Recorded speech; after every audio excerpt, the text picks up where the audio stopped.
산업통상자원부는 지난 2021년 12월 30일 보도자료를 통해 한국형 순환경제 이행 계획을 수립했다는 소식을 전했습니다. 이는 생산과 유통, 소비, 재활용 전 과정에서 폐기물을 감량하고 순환성을 강화하는 것을 목표로 하고 있는데요.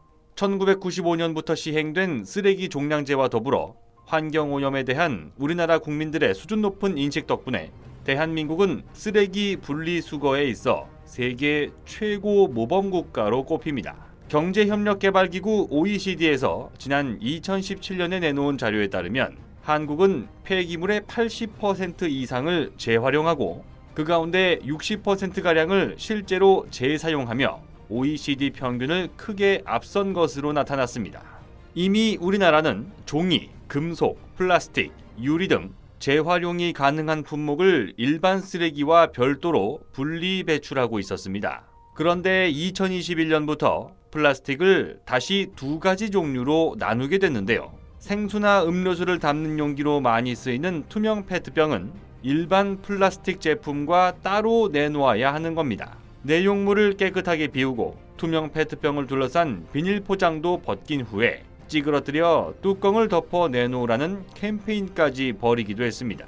왜냐하면 투명 페트병은 폴리에틸렌 테레프탈레이트라는 원료의 줄임말인데 플라스틱 재료 가운데서도 고급 원료에 속하는 물질이기 때문입니다. 하지만 정부가 한국형 순환경제를 발표하던 당시 전국에 투명 페트병을 별도로 선별할 수 있는 공공선별장은 겨우 13곳밖에 없었습니다.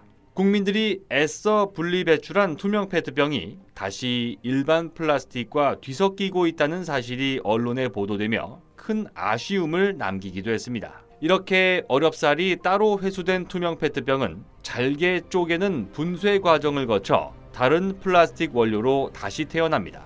최근 들어 의류업체들이 친환경 의류라며 판매하고 있는 플라스틱 재생 의류가 대표적인 사례인데요. 이 밖에도 일반 플라스틱이나 단열재처럼 기존 투명 페트병과는 다른 형태로 재활용됩니다. 다시 말해 페트병의 원료인 폴리에틸렌 테레프탈레이트는 고급 원료가 맞지만 페트병이 아닌 다른 제품의 원료로 쓰인 이후부터는 일반 플라스틱으로 재활용된다는 것을 의미합니다. 그런데 2021년 10월 세계 최초로 플라스틱의 화학적 재활용 기술을 이용한 코폴리에스터 상용화에 성공한 SK케미칼이 투명 페트병을 재활용해 다시 투명 페트병을 만드는 기술을 선보였습니다. SK케미칼은 지난 1월 25일 보도자료를 통해 화학적 재활용 페트인 스카이펫 CR 양산 체계를 갖추며 본격 상업 생산에 나선다는 소식을 전했는데요.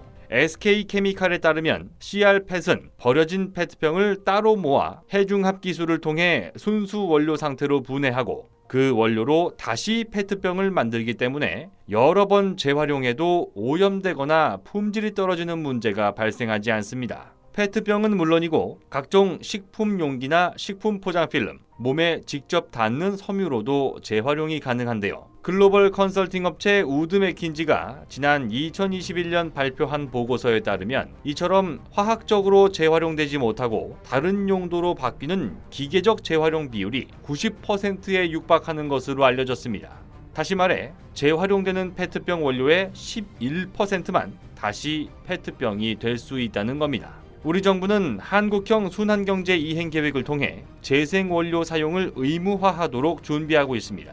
종이 제품은 가장 높은 90%의 재생원료를 사용해야 하고 유리는 70%, 철강 제품은 50%의 재생원료를 반드시 섞어 사용해야 한다는 겁니다. 또한 오는 2030년까지 플라스틱 페트병은 30% 이상의 재생원료 사용 목표를 부여할 계획인데요. 정재준 SK케미칼 신사업개발실장은 스카이펫 CR 사업은 2025년 2천억 원 규모로 성장할 것으로 예상한다면서 스카이펫 CR을 통해 보틀투보틀 순환경제를 실현하고 ESG 경영에 입각한 사업 체계를 한층 강화할 계획이라고 밝혔습니다.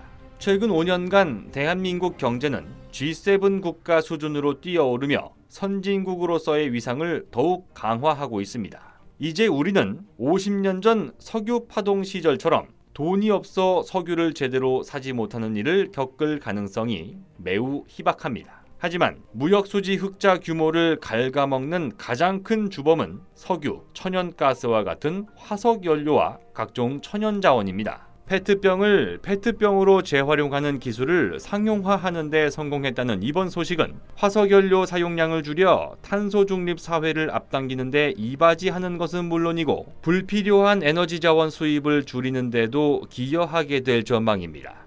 곧 새로운 내용으로 다시 찾아뵙겠습니다. 좋아요 버튼과 구독 버튼을 눌러주시면 더 좋은 내용으로 보답하겠습니다. 감사합니다.